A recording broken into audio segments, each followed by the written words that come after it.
on here. Just a minute.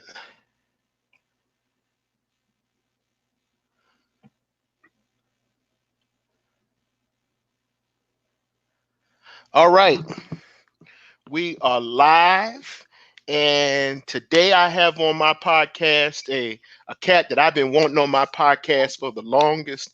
I've been following his YouTube channel for a while. I don't know how to do everything he said, all of the things that he says on his podcast, but I've been an admirer of this cat for a minute.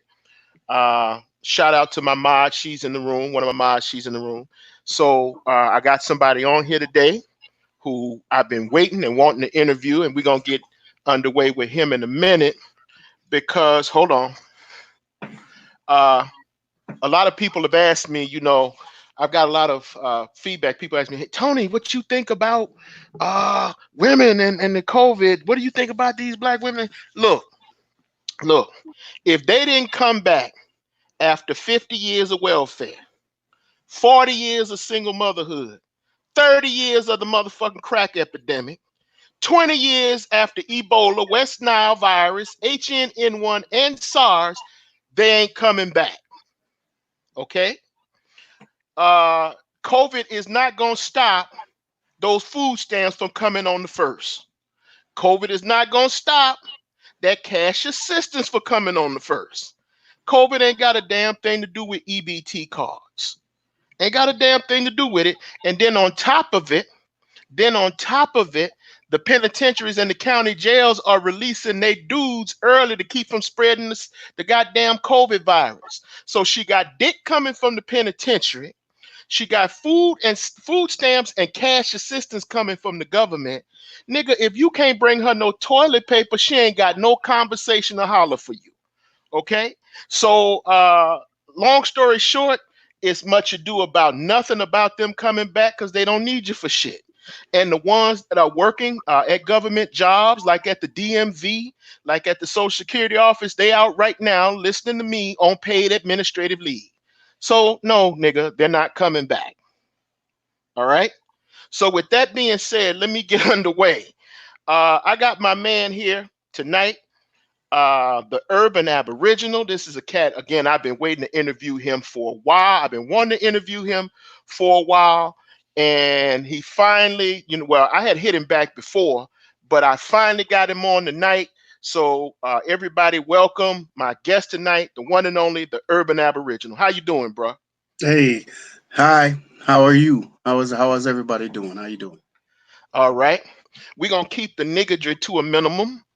We're going to keep the niggatry to a minimum. We ain't going to get too much on the niggatry. So if y'all came in for the niggatry, y'all can leave because we're going to keep that on the, we're going to keep that on the low tonight.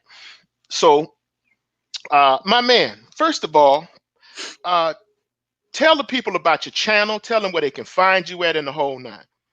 Okay. Yeah, I have a YouTube channel, and it is the Urban Abo on YouTube, and it's also the urbanabo.com. I also have a Twitter under the same moniker. It's the Urban Abo. That's ABO, and that's short for Aboriginal. I got a little bit of pushback when I first kind of launched my site, actually from people from residents of Australia, because when you say Aboriginal, people think of the Aborigines, which the Australians use, the European Australians use towards the indigenous or the native people of that land. And they've turned it into a derogatory term for short, which is Abo. Okay. And so I had to have a conversation, kind of just chatting, the keyboard and back and forth to let them know. I'm like, look, I have indigenous blood here in the States. Right. So when we look at the actual definition of Aboriginal, that means an indigenous individual of a place. So Gotcha. let's not make it anything other than that. So, Gotcha. I go by the Urban Abo or the Urban Aboriginal. Okay. Well, here's my question. Clearly, I've checked out your page and you are into survival and prepping. So what are your areas of specialization, or do you have areas of specialization? what is your area of proficiency or expertise when it comes to survival and prepping, or do you have one in particular? Right. Well, I tend to focus, again, due to the moniker that I just talked about, the Aboriginal. I tend to focus on primitive technology. I always, Okay. when growing up, I always kind of wanted to be a archaeologist or paleontologist. I love dinosaurs growing up. Okay. But I'm into primitive technology. That would be one term. I'm into Aboriginal living skills. You know what indigenous people are doing today. People that live in the Amazon. You know, right now there's indigenous people that are Stone Age and they're still living. They exist. You know, how are they making do with the natural resources in their environment? And or or I just I just go by just regular uh wilderness survival to cut it short. But that is my focus, to be honest with you. On my channel I have a section called resilient living. Resilient, or resilience, meaning you're able to come back from. And I understand that most people, it takes it takes a lot of what we call dirt time, right? You really have to get dirty. You have to get in the mud. You have to go out in the woods. You have to get out in the sticks, and you got to play with the stuff to learn it, to get good at it. That's called dirt time. And I understand that contemporary folk don't uh, have a lot of time or have the propensity to get dirt time, right? Yeah, niggas ain't gonna And get in that's no dirt. Niggas ain't gonna get in no exactly dirt. right. They ain't gonna do that shit. Go ahead, my man. I'm sorry. I Go know, ahead. right? But hopefully maybe sometime we'll talk about actual camouflage, Right. natural camouflage. That's something else, and that's a whole nother story. But, anyways, my focus is not to be too long winded. My focus is really primitive technology. I was raised by a counterculture hippie slash pro black black feminist. Whoa. If that makes sense. Whoa. Yeah, that makes Yeah, man. sense. Again, that's Yeah, another that makes sense. conversation. I know, which is kind of how why you and I have been able to connect, because I'm tuning in and I listen in on certain streams and on these what they call their YouTube streets, right? Right. Um, but because of my upbringing, uh, I was already aware of alternative or homeopathic or Aboriginal or indigenous kind of living and being, right? Mhm. So I tout myself as a generalist, and I try not to be really a specific. All right. So there's what's that phrase? It says, "Jack of all trades, master of all of none, Right. but Right. master one and Jack everyone." Right. Right. Right. Well, Right. I come from also a staunch and a long time martial arts background, which is very eclectic. Well, let's discuss that. What are your specialties? What did you practice as a martial artist, or what All do you right. currently practice as a martial artist? Oh, well. Currently, I hold certifications under Guru Dan Inosanto, out of California. Now, Guru Dan Inosanto, you can look him up. Oh, I Is know one who of that is. That you was know who Bruce that Lee's is? student, right? That's yes, sir. And he Yes, teaches what sir. Jeet Kune Do and Yeah, Filipino martial arts as well, right? correct, correct. Hmm. Right. And what we have learned. I've been training since I'm 48 now, since I was 17 under him, or rather under one of his students, and then Right. Right. so what we were taught, or it's called the JKD blend or the Jeet Kune Do blend. Right. Right. And the whole purpose of Bruce Lee studied 21 different martial arts, and after he died everybody wanted to do their own thing, right? Right. But the thing what they didn't understand about what Bruce was doing was he was answering questions. It wasn't just like, oh, let me add a dash of this and then a dash of that and a little bit of this and now I got my own kung fu. No, no, no. He was actually answering questions. And Right. so there is a rhyme to the reason of why uh, the philosophy of Jeet Kune Do can influence someone who is a Filipino martial arts instructor to say, "Oh, let me go learn some grappling." Well, what happens if I add a stick to that? Now that starts to change the game. Or and then let me learn some French savate, which is a French form of foot fighting, you know, because it Yeah. starts to answer different questions, even firearms, right? I mean, again, this starts to go into a whole nother conversation, trust me. But I take that approach, and most pragmatically, many people, especially the military, takes that approach of, you know, you adapt and overcome. So you use what is useful, you reject what is useless. That's the main precept of JKD, Right. right? So you start to take sorts of elements and you put them together to form your own expression of the art or your own expression of whatever it is. And so I've learned, and I do this pretty much with everything that I do. I mean, but especially when it comes to primitive skills and wilderness survival prepping, it's all of that. So, you know, the resources that I learned from, many people, you know, especially Black folks, might be like, I'm not gonna listen to so and so. That's so and so. He's outright blah blah blah. Yeah, but is that individual lying? Is that information useful?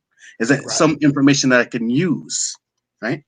So I Absolutely. can, you know, well, how they say, you know, uh, uh, eat the fat or chew the meat and spit out the bone. Yep. Eat You the know what I meat mean? and spit out the bones. Eat the Absolutely. meat, spit out the bone. You know, and so that's what I do oftentimes in this realm, in this sphere. Okay. Well, here's my question. Uh, what is your position? Now, obviously, I want to take you back to a real disaster or a real bad disaster. And we want to talk about, survival strategies and whatnot and approaches and whatnot. I assume you were around during um, the period of the time of what was it, Hurricane Katrina down in New Yeah, Orleans. I yeah, assume you're familiar with that period. yeah. I Well, remember where I was at.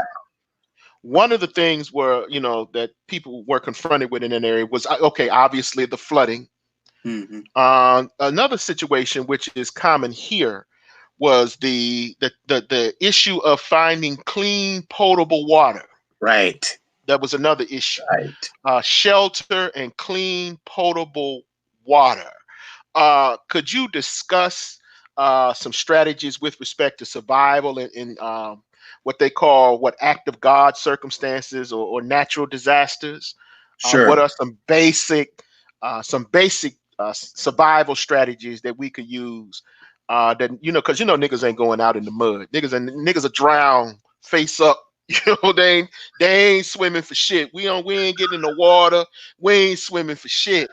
So give us some basic survival strategies on how do we purify water, ways that we can cleanse so we can have potable, clean drinking water, and any other strategies that come to mind, sir. Absolutely. So, um, again, again, veer me back I'll go off track. Okay, so you know, pull me back in. Okay. Okay, but All right. I'm gonna start basic.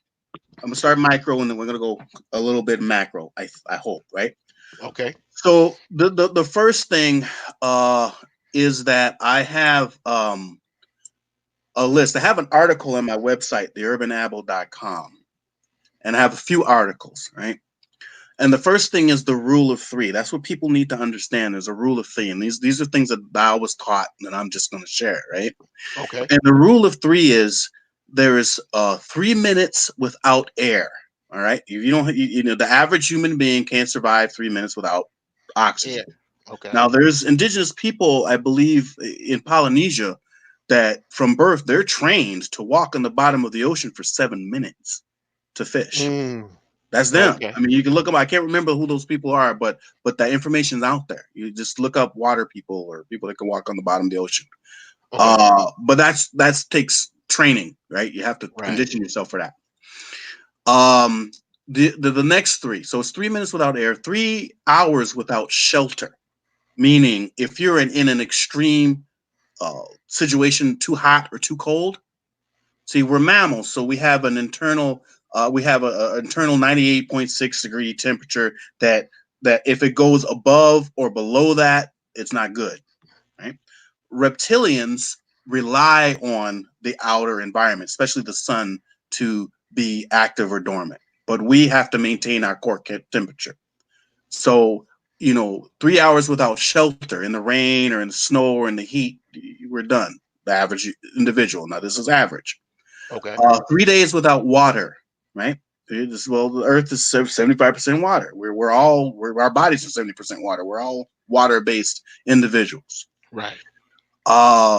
3 weeks without food. Now, I would say 3 weeks to 3 months, right? Because there's, people fast, and there's been prisoners and stories in concentration camps of people lasting for months without food.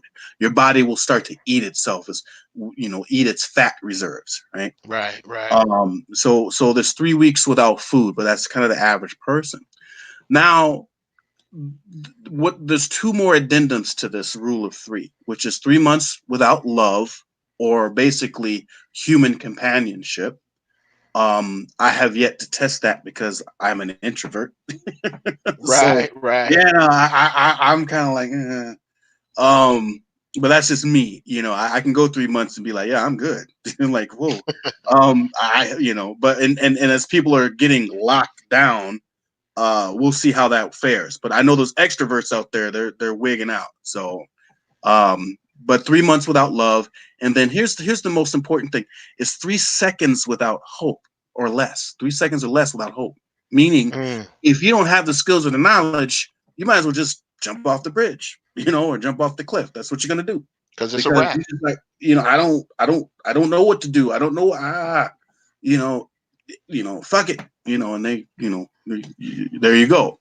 So, in summary, 3 minutes without air, 3 minutes without shelter, 3 days without water, 3 weeks without food, 3 months without love, 3 seconds without hope. Right. So Right. now we get into, in my training, the core three rules of the rule of three. Right.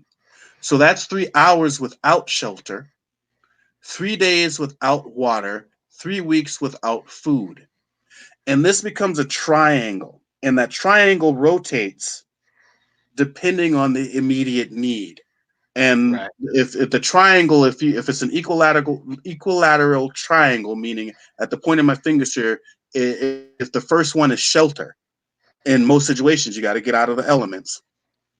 Um, then actually, there's water without, yeah, food. So then no, actually, let me take that back. I actually misspoke. It's it's it's shelter, fire, water. I'm going to Okay. jump to the next thing. So it's Okay. shelter first, fire, which would be at this corner, and then water, right? Right. As the base.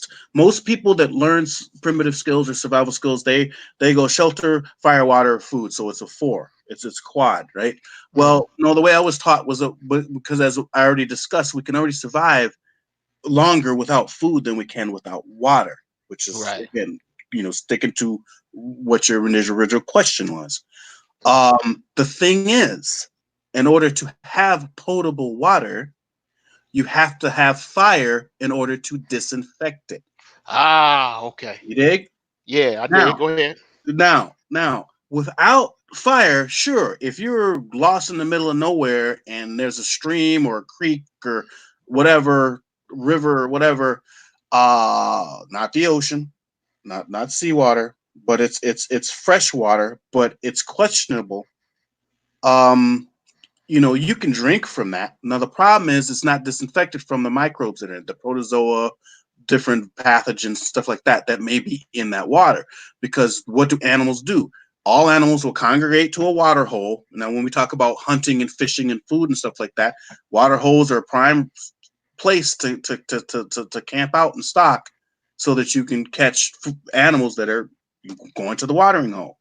But the thing with animals is they tend to defecate, In the water. uh, yeah, in the water. So you're gonna drink water that's got a lot of microbes and little itty bitty creepy crawlies and things in there that can make you sick, giardia and different other things, right? So you need fire. I mean, you can do that if it's going to sustain you, but understand, if you get sick under those circumstances, you can have vomiting, extreme vomiting. You can have diarrhea, and all of those things are going to compound your dehydration. So it may do you more harm than good. But the experts say that you're supposed to, if in that's extreme situation, that you go ahead, you drink the water because you got to stay hydrated. Now, if you have a source to heat that water, then that's what you're supposed to do. You're supposed to heat the water to kill the microbes, and boil it at 212 degrees Fahrenheit for at least 3 minutes. Okay. All right. And of course, you don't want to drink it while it's hot. So you got to let it cool down. Right. Okay. Now, on my YouTube channel, I show how to filter that. Right. So you want to filter the water first if you can, and then boil it. And then it's potable and safe. So you say you filter it first and then boil Mhm. it. Yes, sir. Okay. Okay. Yeah, and you can do a primitive filtering mechanism, and at the base at the bottom it's charcoal, and if you're able to make a fire, that charcoal that you made that of the wood that you used as your fuel for your fire Mhm. is that base charcoal. You just break it up, and that should be at the bottom, and above that sand, above that rock, Okay. above that grasses, and you can kind of repeat this layering process to filter the water, have it come down, and you may have to do it 1 or 2 times, even some kind of icky stuff, some kind of really you may have to do it a few times to get it nice and clear. And if that's all you have, that's probably safer than just drinking it naked, you know Okay. but then if you have the time, meaning you're not about to die of thirst, mind you, if you have the time and you have the means to make fire, then you boil that water, and then it's potable. Then you can drink it. Now, that's on a raw base, outside uh, wilderness survival sort of scenario. Now, within the house, right? Right now we're going through kind of, I guess some people are going through mandatory how do they say that, what do they say, staying in place, or whatever the heck they euphemism they use, basically quarantine. I don't buy that Right. crap. um when that's about to happen, what can happen is, right now nobody's really freaking out. Why? Because we have the internet, we still Right. connect TV, Right. the lights are still on, water's still running. Right. Any of those things stop, any of those things disconnect, then we can see some pandemonium probably really kick off. Okay. Right. So as long Right. as people are, quote unquote, I guess the term is sheltering in place, uh, as long as they have those amenities that we're all used to and comfortable with, then ain't nobody really freaking out. Now, if this gets to the point where the water is about to get cut off, or you're suspicious that might happen, what you may want to do is fill your bathtub up with water. Uh, Now that water, again, there's chloride in the fluoride in the water. There's chlorine in the water. There's all these other things in that water, right? That you may want to distill or boil out, but depending on where you live. And I'm sorry about that. I'm gonna shut off my phone. I usually have it off. Okay. No, it's all good. Go ahead. Uh, so at So any rate, even that water, so are you saying that even that water is needs to be boiled? That's not even well, potable? no. I mean, depending on where you live is what I was getting at, because I lived in Arizona, right? There's no water in Arizona. It's a desert. Right. Right. And I'm in Minnesota. We got 10,000 plus lakes, right? Right. So, you know, the quality of tap water between Arizona and up here in Minnesota is vastly different. And so it's okay to drink tap water, at least here, right? Okay. However, uh, when you start to get into the purity of water, the water that you're ingesting, just know Right. that the water is treated. And they treat it with fluoride, which is not a good chemical. They treat it with chlorine. They treat it with other different chemicals. Who knows? We don't know, but we just know that they put stuff in there. So Right. oftentimes you see people put those little spout water filters on them, or get a Brita water filter, whatever, and pour water in it, put it in the refrigerator, and that's what they drink off. So that's kind of what that's about, right? That's what I'm Right. saying. So as an extra precaution is all I'm saying, right? But So yeah, you you would can still advise have the, boiling it. Is that how it works? You would advise yeah, boiling it right, for the right. Well, same in the 3 minutes. For the same 3 minutes. 3 minutes, and that's wild. But with the that's wild water, right? River, creek, stream, lake. Uh, what you want to do is try to distill it, just to distill the water, and And that's how break that down? How do they do that? How do you do that? Break all that right. down for me. So to distill water, is you basically take a big pot, the big pot where you make the big, pot of greens or Chitlins and all that nigga chitlins. shit. Yeah, Oh I yeah, got you. yeah, all that, all Go that, ahead. all that. I got you. Yes, sir. So that big pot, you fill with water, and you put, uh, I don't know, kind of another. Uh, you want to suspend another jar, uh, above that water, right? So you don't want to.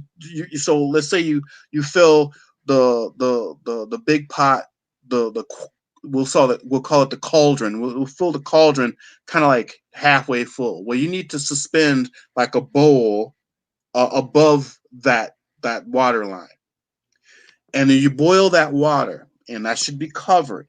And Hmm. actually, it's best to kind of take that the top of your lid and invert it so Hmm. there's a bowl that sits, and then once it starts to boiling, what you can do then is take some ice, right, Hmm. and you put it on top of that.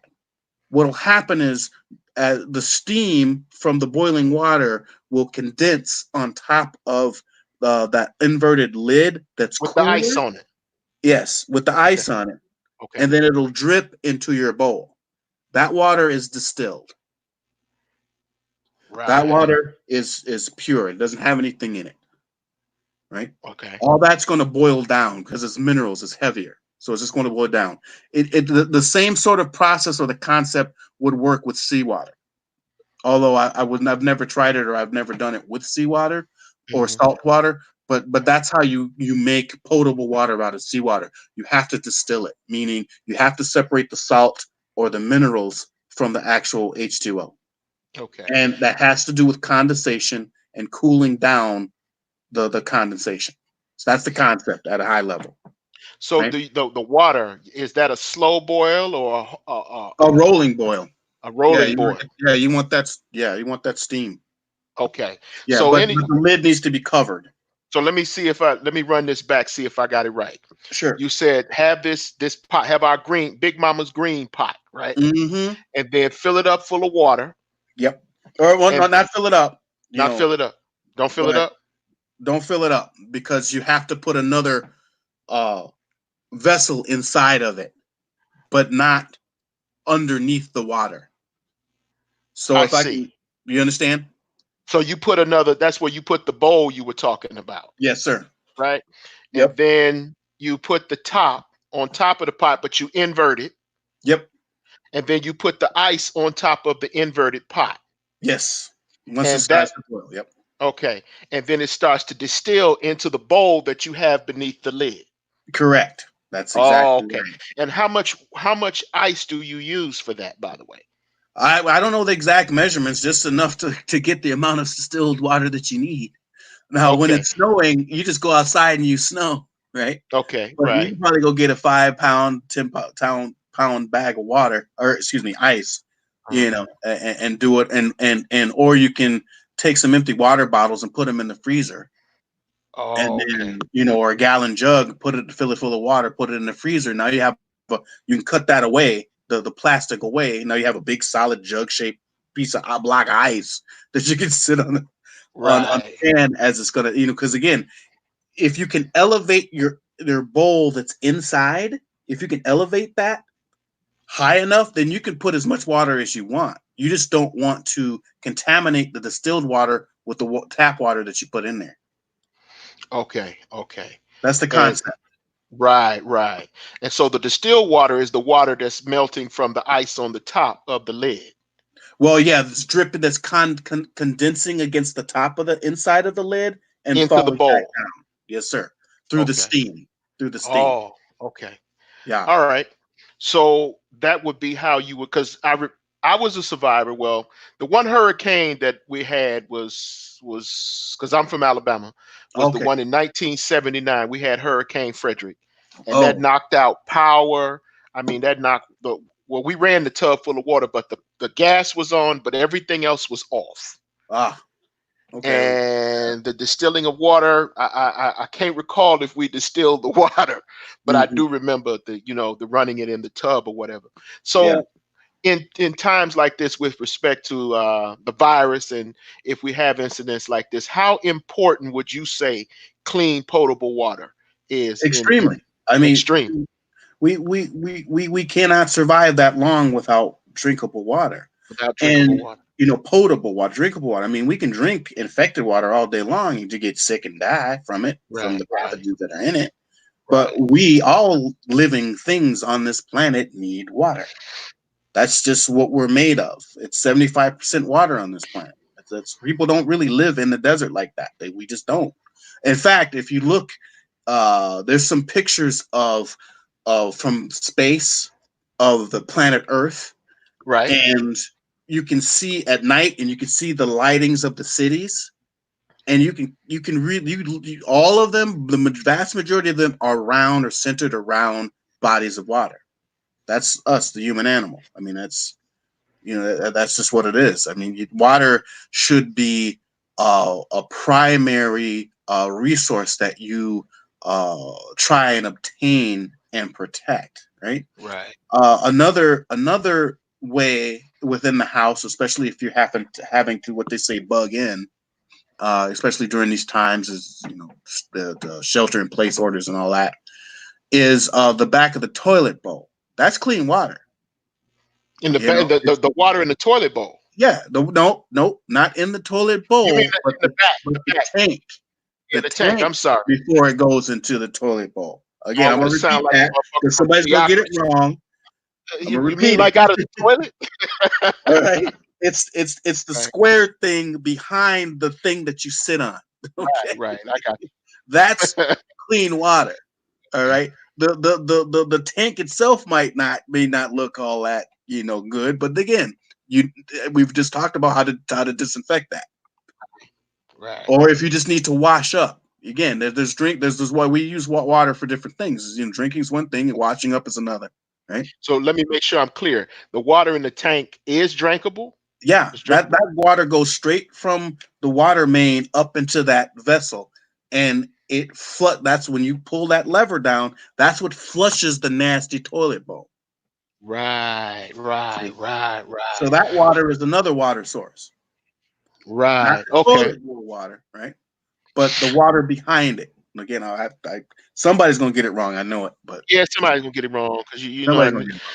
some Yeah. nigga gonna be talking about you mean drink. Maceo said drink out of the toilet.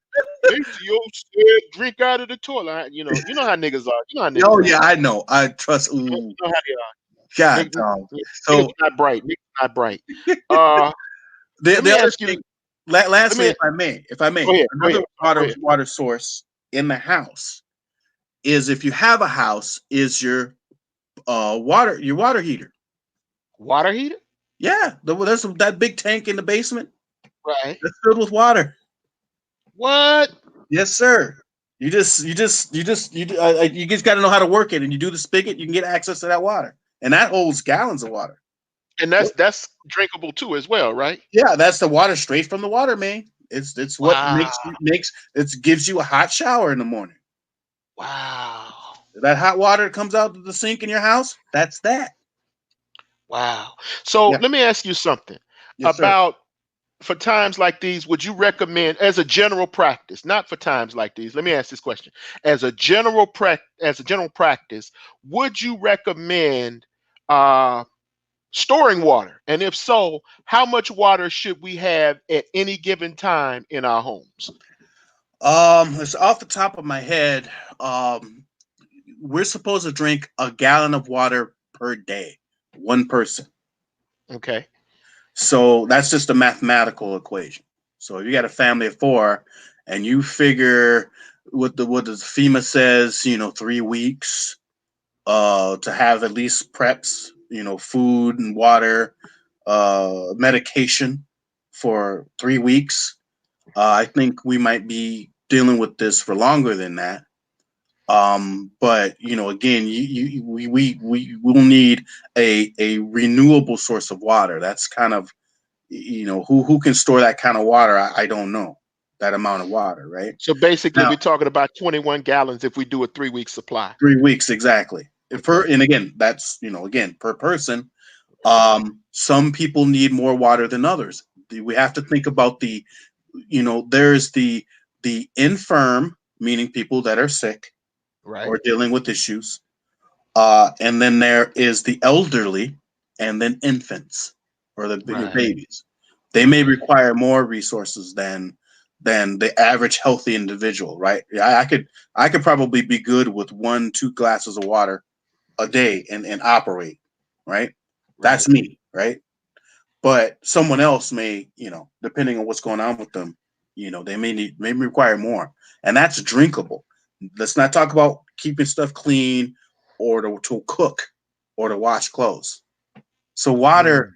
is extremely, extremely important, and because we can get it out the tap, uh, we take it for granted till it's gone away. And again, you understand this as a hurricane survivor. I understand it as not having the water bill paid. Even to that, Right. right? Right. You dig? Right. So iodine works as well. You can get the little iodine tablets or iodine drops to disinfect water. You can go to your local sporting goods store and get a Coleman's um, jar of this what do you call it? This is what do they call this? It's called potable aqua, and you put in what did they say here? You put in 2 tablets of this per 1 quart of water. It's supposed to make the water potable. Um, Bleach, right? A little bit of bleach, and I can't remember the equation on that.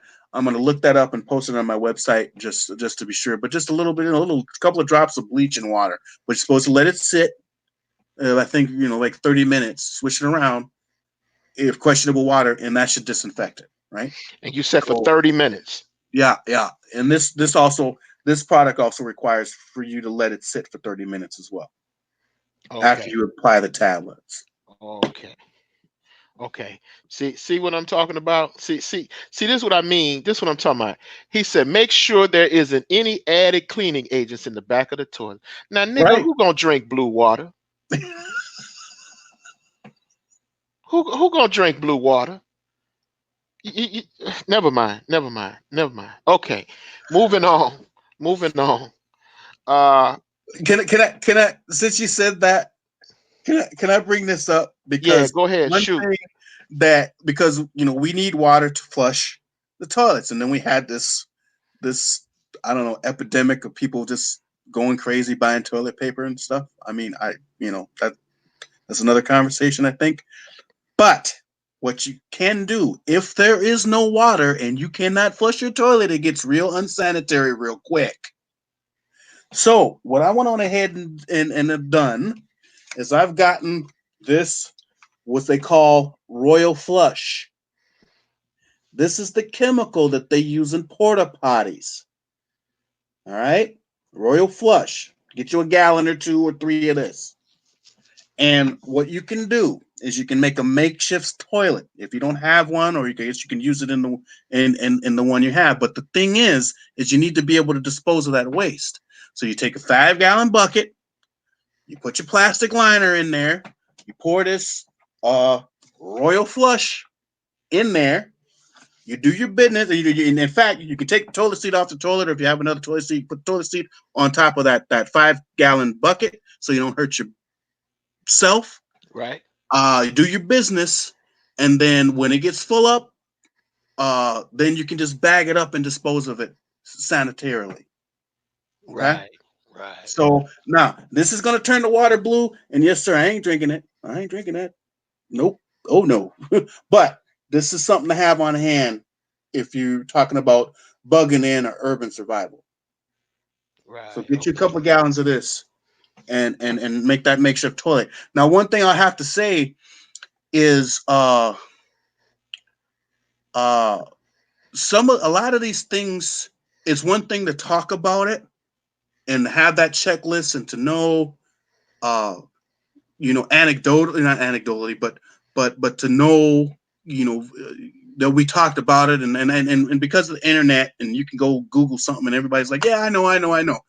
No, no, no. I come from a practical point of view. As a martial artist, I have to know my stuff works. I was a bouncer for 20 plus years. That's why I put myself through school. And we're talking 4 nights a week at many different clubs for 20. I started in 92. Last shift was 2010, 11, right?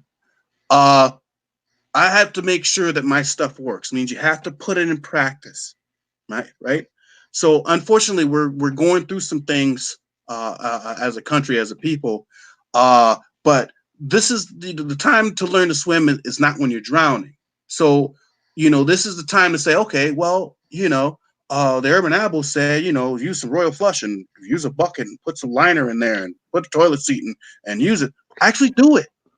Make sure it works for you. Make sure it actually, I'm not just making up stuff and pulling it out the ether. Because here's Right. the thing, you're going to remember a lot more through not visceral, kinesthetic. All right. Kinesthetic means movement, feeling, Right. muscle memory, than we just talking on YouTube. All right. So that's one thing I'm going to really stress with the survival and this prepping stuff. You have to practice it when you don't need it. Right? Then that way it's just second Mm. nature. When the lights go out here, so sometimes we have a storm here and the lights go out. Me, I'm like, whoo, yay. Yeah, I Right. get to that's and it happened recently, and I'm just like, my girl was just like, oh, this is fun for you. I'm like, yep. Right. Right. So again, that's you got to do it. You got to use it before you need it. Well, and now that you raised that question about, no power, what do you do when there's no power? You go back to candles. Do Mm-hmm. you believe or do you subscribe to generators, Mm, battery operated generators, gas operated generators? mm, mm. What is a good form, or what is a good method of what is an alternate energy source to use in the absence of electricity? Sure. I have not invested in a generator, by the way. Okay. Okay. Even when I had a house some years ago, they just seemed way too expensive. Um, Gas, obviously, you have to get and store gas. In Right. a blackout, it's not the safest thing to do. That's the thing with generators. It's like you can have a generator, but how do you safely store that gas? And then if you run out of Right. gas, like how am I going to get that gas, right? And then how do I get Right. more of the gas once the gas runs out, right? Now, if it's a battery powered generator or an electrical generator, well, then that kind of to me is like, wait a minute, if I can plug it into something, why am I using a generator? Or if I need a battery, then how many batteries do I get? That's always been the quandary for me. I reckon they're good. I think we hear back in May a couple of years ago, we suffered a tornado in the north side of Minneapolis here, and I live north side then. It missed our house, but I had some good friends that live, some blocks away, and it ripped through that area. In fact, I drove. It's a whole nother story, but I drove right behind that because I had to go to the bank that morning, and yeah, I was listening to the NPR, the radio, and it's like tornado touchdown. I'm like, oh, what, really? I was about to step out into the store, and then the lights went out in the store. I was like, oh, and I stopped and I watched. I'm like, ooh, there might be some looting going on. I'm like, nah, I better not go in that store. So it got serious for me. I'm like, oh, let Yeah. me turn around because it Right. was a busy store. It was a major store. It was busy. There was cars in the parking lots, and then the lights went out. Like it was just a blackout. I was like, oh my gosh. I'm like, ooh. So I turned around. I was like, somebody's gonna start shooting. So let me leave. And so I basically was behind that tornado. The tornado ripped through. I was right behind it. The facade of people's faces was ripped off. Trees were turned over. It was wow. It was messed up. So I rushed home. We were good. The boulevard tree, which was about a 75-foot tall elm, fell the other direction. Had it fallen towards our house at the time, we would have suffered some damage. But the neighbor's little makeshift gazebo was in our yard. Power line was down a little bit, but we didn't lose any power. Didn't we were good. However, my friends, good friend of mine, their roof went off, and he has 11 kids. and he said that he went down to the basement and forgot the 11th one, which is an infant. And so they rushed upstairs, and there was a 3-story house to get the infant just before the roof came off. That was his story, and he was on the news locally here back then. Wow. Yeah, yeah. So, uh, but as far as the power being out, and to answer your question, I haven't never really used a generator. I think they might be good to have if you have the resources to maintain one. Right. Um, So what do you use if power goes out? well, You said that's fun for you. So what do you do? yeah, yeah. Candles, candles. Candles? Again, Is I there grew a up. specific kind of candle? Well, Golf any wax any or candle will do, okay. but you can make candles out of tallow. Didn't you do a video like that Yeah, on your isn't there a video like that on your yes, YouTube sir. page? Yes, sir. Yeah, thank you for bringing that up. Yes, I do have a couple of videos on how to make tallow, and all tallow is beef fat, not chicken, not pork, not anything else, not fish, beef. All right, it has to be a bovine animal. It burns cleanly, and you can. It's called suet, suet, and you can get it at any grocery store, and it comes in a packet, and it's just this big dense thing of fat. That's what it is. People use it for flavoring and cooking and this and that and the other thing. Mhm. And you basically fry it down and you render it. And the leftovers is what we call skins or crackling or pork rinds or whatever. Right. But the fat, as long as there's no meat or animal proteins in that rendered fat, it will keep for it. It will just keep. It won't go rancid. It won't go bad, and that burns pretty good, like a candle. And you can make candles out of it. You can make lamps out of it. You can use it as a lantern. So it's a real, and you can get suet for like $1, $2. It's cheap. You Mhm. render it down and you just use it. And I've done many candles like that, and I use them. I've used them when the lights have gone out. Um, let's see here. I've got my little go bag here. Um, and one thing, the thing with flashlights and things is you gotta have and maintain batteries, right? And we all know we got our cell phones and that. We got our cell phones, and the problem is with cell phone is that they run out of batteries, run out of Right. juice, right? Right. So I've got this little kind of hand cranked little thing that I got some years ago, and you just kind of it's just using what you call it. It's just using uh electromagnetic. There's just an electromagnet in there that you wound up. The problem is you got to have the energy to wind it up, right? And it creates the light, right? Oh, And so it's not a charger, it just lights the room is what it is. right. So you at least Okay. have some light, right? Right. Um, when you think of how people lived 100 years ago, right? They didn't have a lot of light. It was a candle, it was a lantern. I have a oil lantern, a traditional oil lantern as well. Uh, fire. People had big fireplaces. Use the fire for both warmth and cooking and as your light. A lot of people did a lot of their work before the sun went down, and then when the sun went down, that was just it. You hunkered down and you huddled around the light. And so your mindset, which is an extremely important part of survival, extremely important part of prepping. Again, that 3 seconds without hope, it has to do with mindset when we was talking about earlier, right? So you just have to tone everything down. It's like, yeah, no, I'm not gonna be. If electricity's out, I can't charge my freaking phone. Nope. All right, I'm gonna live without the phone. Good. Good thing I spent this time to learn Morse code. You know, or learn how to write an actual letter. You dig? So another thing to keep in mind when you're looking for other equipment and other things like this, I have when we talk about no electricity. So I have this radio, which also serves as a phone charger, and it's AM, FM, got some TV channels, got a light on, it's got all kinds of cool little doodads on it. But again, it has this little gizmo here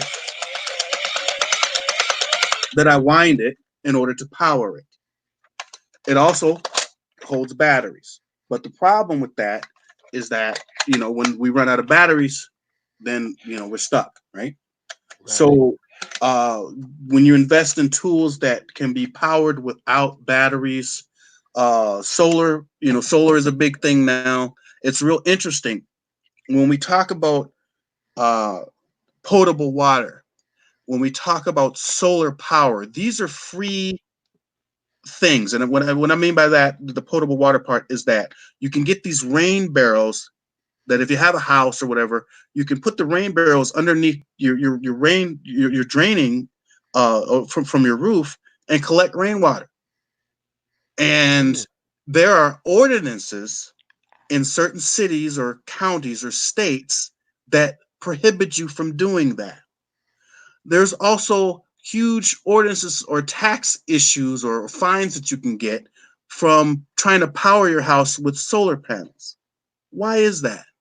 See, Well, you from what know, I understand, and I'm glad you brought that up because that but I have been interested in solar panels or solar energy or alternative energy for a while because I know there's geothermal energy, there's wind energy, and then there's solar energy. mm, And from the way I understand it, is that if you're off the grid, so to speak, mm, and you have these forms of alternative power sources, the powers that be, in this case being the utility companies, they actually pay you from the way I understand it. That's the way I mm, heard it. I don't know if that's true, but mm, these sources are, again, they're renewable. mm, They tend to be safe. I guess that's what they call living green. They tend to be renewable. They tend to be safe, and in some instances, they tend to be profitable.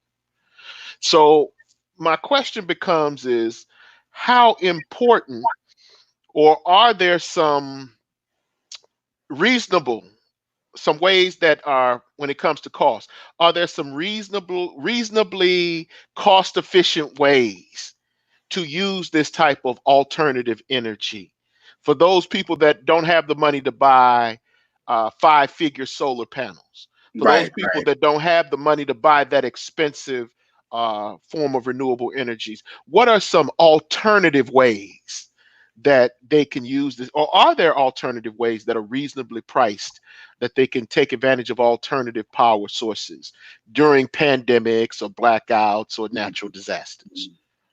Yeah, that's a good question, Tony. I do not know. I'd have to look into that and really think about that. Again, I come from when you asked me before about what is my focus or my expertise. My expertise is just what Rare Rabbit do. I'm born and raised in the briar patch. Just throw me back in the briar patch. I'm good. I go in the mud. I'm okay. you Right. know. So I'm not that concerned from my point of view of trying to maintain this unreality from my personal point of view. But I know for other people they don't have that mindset, they don't have that expertise, they don't have that experience, they don't want that experience. I get it. So I'm going to take that. I'm gonna use that as a takeaway to kind of think about that, Okay. because I would like to know, how would one make a solar panel from scratch, right? Uh, Right. I'm the type of person that would be like, there's a place not too far from me that teaches how to blow glass. My Really? understanding is that solar panels is part of the process, right? It's glass, right? Right. So, Exactly. I'm like, well, let's take it from the ground up. We can find plenty of sand. You go to the hardware store and get some sand, and all you need is a furnace and the proper tools, and you can blow some glass and make your own panels. That's my mindset. That's where I come from with it. So no, thank you for that question. I'm use that as a takeaway. But no, I wouldn't. I really wouldn't know, because uh, basically, if it really worst comes to worst, even though we live in the city, or at least I live in the city, most people live in an urban. Most Black folks live in an urban situation. You're basically just living in an urban situation in a log cabin. You know, Right. Right. and again, there's been I brought up with the lights being out. I was brought up with the water being cut off and all that gas not working. Again, that's kind of where most of us have come from. But the way I was taught, was this is what we do when this happens. So it was no real, it wasn't a big shakeup Okay. from my point of view. So let me get this straight.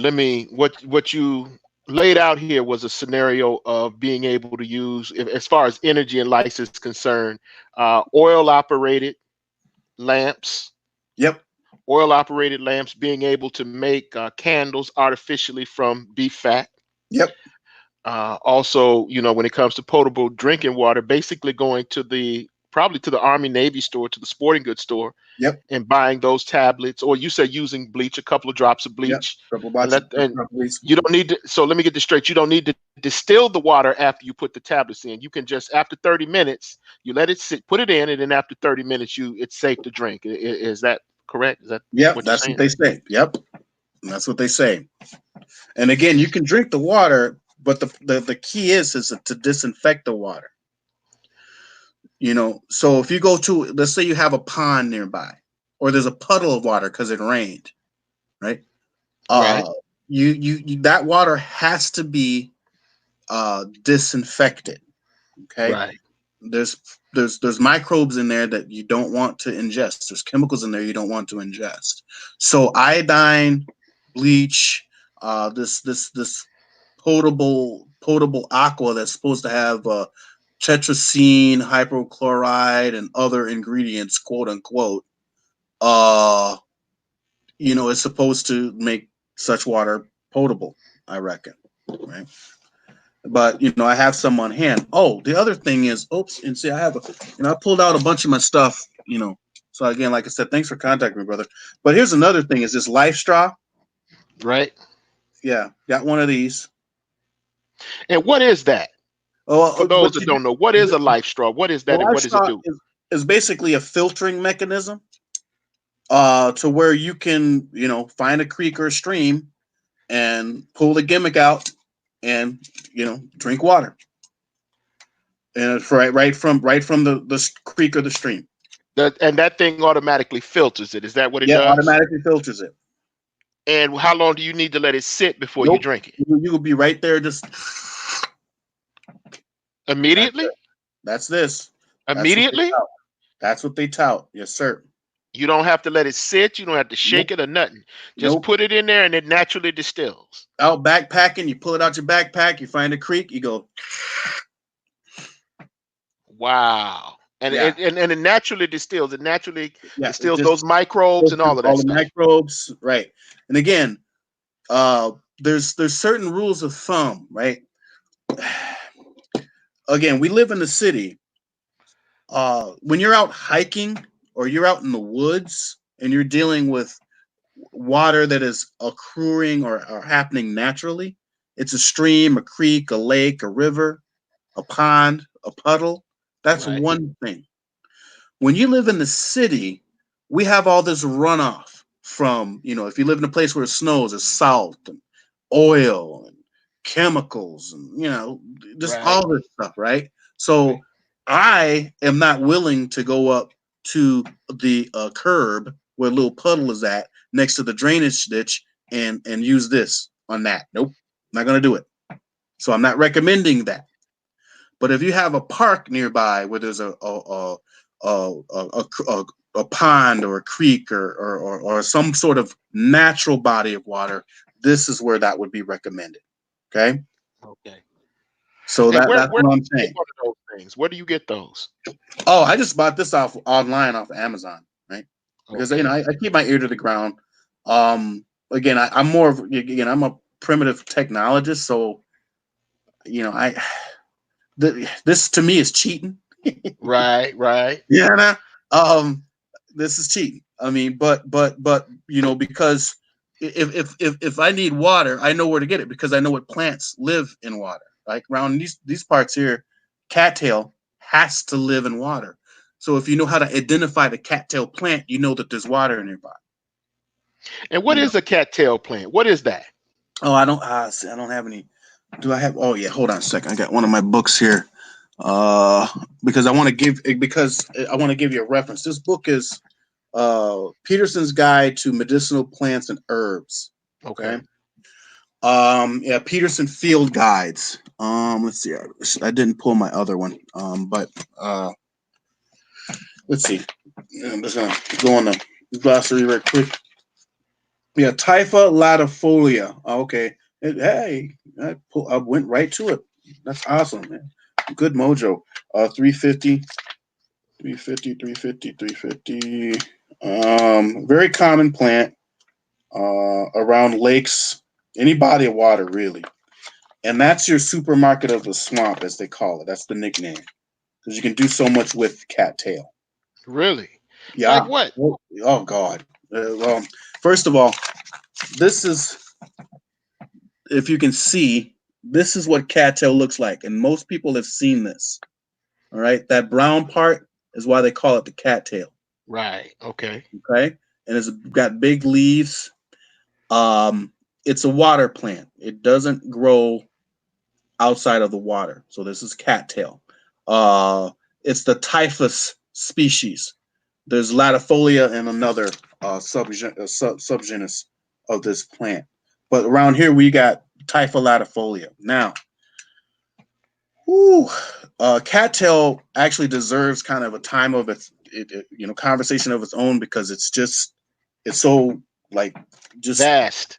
yeah, what you can do with it. But the way I categorize edible plants is this: edibility, medicinal properties, and utilitarian properties. This plant has all three in spades. In fact, it's one of my top 5 plants. Of people that are into, I need to understand, the plants and the herbs around, because most people, what they look at when they see a tree line or they look at the bushes, they just see a wall of green, and I get it, Right. right? Right. But and so people are like, oh, where do I start? How do I get into that? I'm like, well, let's start with 5. And the 5 that I start with is, and I've done a few plant walks from time to time with people in the public, is cattails, nettles, cattails, yarrow, plantain,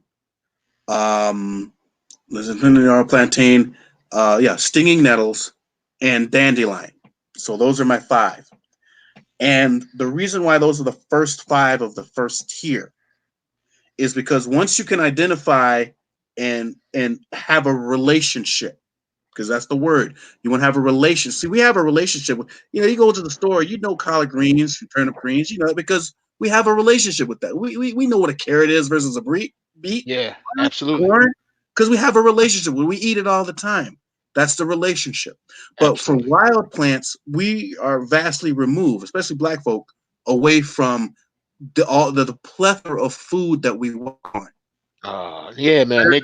Nigga don't know nothing wild but weed, man. Nigga can spot cannabis.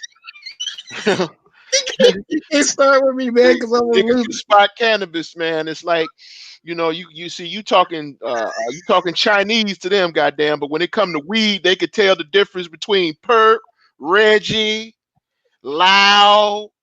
They become botanists, goddamn. They become herbologists if you're talking about marijuana. Oh, So you fuck a nigga up talking about weeds and herbs.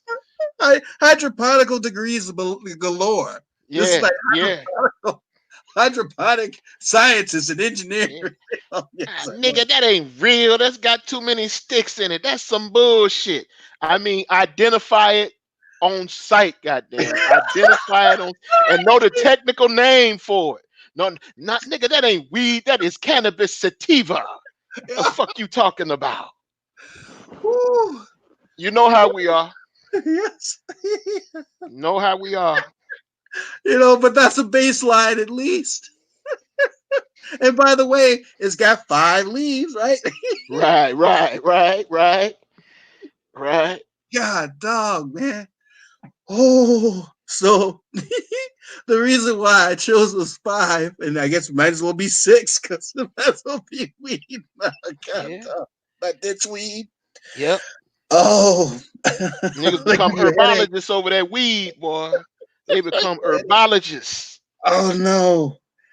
Oh, so the reason why they're all five is because they all meet those three criteria of edibility, medicinal qualities, and utilitarianism. Right. And then as you get more familiar with other plants, then you know it's like looking at a face in a crowd, right? Once you know one face in a crowd, then you can distinguish the other faces in that crowd that are Right. different from the face that you know. See? Right. And then those faces that person or those faces might introduce you to their friend or the person next to them, right? Because Right. now you know this plant, and you're like, oh, what's this plant? Now you can see the differences, and then you go look it up. You get one of these field guides, you look it up, or if you're just thumbing through it, you have a mental picture, and when you go out, I'm like, oh, that's that plant, and then it just starts to exponentialize, boom, boom, boom, boom, boom, boom. So when you look at that quote unquote wall of green, they're your friends now. They're just people you know, and especially when you use them, right? Mm. Uh, Cattail. Um, whoo, it's coming up springtime now, so the shoots will be coming up. Cattail is a species of grass. Bamboo is a species of grass as well. And depending on where you live, some people, where I live, it's too cold. We can't grow bamboo. But I know in New York, upstate New York, I've seen it growing wild in other places, Japan, obviously, and Asia and stuff like that. But what by saying that is that grass grows through a series of rhizomes, which is basically a root system that's interconnected, Okay. and then the roots pop up from, or excuse me, the shoots pop up from corms along that right or along that root system, and uh, the root is edible. It actually tastes like corn. It's actually really good. You can break it up and you can make a soup thickener, or you can make flour out of the root. Early spring is coming, so you can eat the shoots just raw. They really taste really good. Again, it's a water plant, so make sure that if you choose to do that, it's from a water source that's clean or good enough, right? Um, then later on in the spring, there's the male and the female part. The male part is what becomes the cat tail, and before it's matured, you can eat that, and it tastes like it. You can steam it. It tastes like corn on the cob. It's really good for you. And then the female part, which grows underneath it, you can also eat that as well and steam it the same way. Wow. Uh, let's see here. The leaves, you can weave with the leaves. The shoots, you can make tools and arrow shoots out of them. Um, Again, the cattail. That again, that's a whole nother conversation that could last a couple of hours, to be honest with you. And since we have so many lakes here, cattails are an abundant resource. Uh, in fact, Native people here, we have two major indigenous Native American groups in Minnesota. We have the Ojibwe or the Chippewa or the Anishinaabe people, and we have the Lakota, Nakota, or the Dakota people. And they're more kind of southwest. At one point, they fought because the territories overlap, but we have a large Native American population here, and the Native American people here have been using cattails for mats and food and tools for millennia, and it's just there now. The DNR, which is the Department of Natural Resources here, is a huge entity because we have a lot of natural resources. So a lot of people, a lot of tourism people come here to hunt and fish and all that. And DNR is very strong here. And I found out that it's illegal to harvest cattail. Wow. I wonder what's behind that. Again, they just don't want you to use. I think that's the capital T. They don't want you to have an alternative resource that's abundant. But I know that if you are a landowner here and you have like a lakefront property, there's a lot of what they call cabins up here where people go to the cabin up north and have a lakefront property. If there's cattails that are in front of your dock, to your boat or whatever, because a lot of those people have boats. If you need to remove that or you need to do some landscaping, you need to have permission from the DNR to even do it. Wow. They say something that has to do with like erosion or something like that because the roots, the rhizomes, like hold back things. I think it's a little bit more than that, but I had to actually talk and call to the DNR because I was making some projects, a large project with some cattails, because I lived near a lake and I went and harvested a bunch of them. So I had a big old stack of them walking across the street. And of course, nobody cares about cattails. They see a black dude with a bunch of cattails around his shoulder walking across the Oh, street. You know? So, wow. oh, you know that's illegal, right? I'm like, yeah, whatever. So I Right. went and called the DNR. I spoke with somebody, an official, and I said, "Yo, this is what I do. Blah blah blah blah blah. If I harvest cattails, is that like a bad thing?" And this individual, set me straight. Says, "Nah, if it's just a bunch of them, you just carrying them in your hands. They don't care. It's when you're taking acres of it, when you're taking like rows of it, that they get in a tizzy." So just so you know the laws in your states for that sort of thing, so you don't get in trouble if you're going to go out and forage or harvest stuff. There's certain plants that are endangered, or they claim endangered, and you going out and harvesting or wildcrafting them can get you in trouble if you're not careful. So Do any of these plants, well, it's probably a crazy question, but can any of these plants be found in an urban environment? absolutely, they're all over the place, man. There's Linda Runyon. I think she passed away. She's an older lady, but um her phrase is look down, eat up, because you're walking on your food. All right. Hmm. Dandelions, they're off the charts on vitamin A and K. You can look that up. WebMD.com. Look up dandelions, dandelion leaves. Right. The French eat dandelions. You can go order dandelions the French. Right. Gobo is burdock, and it grows as it's the big elephant eared leaf, or the burrs that do the sticker bugs, but they're real big, that attach to your clothes if you're ever getting some bushes or something like that. Yeah. Probably the inspiration for Velcro. Uh, the stalks are edible. The roots, it's called gobo in Japan. I can go to the Asian market right now. I've seen it all the time. My girl cooks it all the time, right? And she happens to be Japanese. So, gobo, they sell it. You eat it. It tastes good. It's good stuff. But it's all over the place, growing wild. And we treat it as you go get that Roundup uh, uh, weed spray. Almost every single one of the plants that they cite that it kills, you can eat, and it's good. Wow. It tastes good. When I say edible, I'm not talking. There's very few plants that will actually you can eat that will kill you. Right. One of Right. those is water hemlock. Right. That you want to stay away from that. But most any plant you can eat, it just may not taste good. It just tastes green, a little bitter. Yeah. But bitter is good for the digestion. Right. Right. Uh, but yeah, almost everyone chickweed, plantain, dandelion, wood sorrel, uh, uh, uh, was a burdock, yellow dock. All those plants either have off the charts medicinal properties, and or they taste delicious when you cook them. Right, Wow. and there you can go in the hood. You can go right outside the door. In fact, and I'd surprise many people when I'm just chit chatting about this kind of stuff, and I'm like, "Oh, look down." I say, "Look at that. There's usually some wood sorrel right there. There's red clover right there. There's plantain right there. Oh, you've got some purslane. That's good too, right?" So there's no reason for people to sit around here malnutrition or starving, and it's because of ignorance and apprehension and indoctrination that keeps people from dying in the middle of a freaking smorgasbord. You find them in the woods, they starve to death. Wow. But there's wild strawberries, there's all this and that they could have eaten. Wild strawberries? Whilst, yeah. Look, I was a free range kid, and again, part of my whole thing with this, because like I said, I told you my mom was kind of this counterculture hippie, pro black, want to be Black Panther type woman. Yeah. And we used to go to a lot of co-ops and stuff like that growing up. Man, it was the 70s, late 70s, early 80s, and this and that. And I would see fresh fruits and vegetables as they were in these co-ops and things. And then I grew up in southern Indiana, basically the country, right above Kentucky there.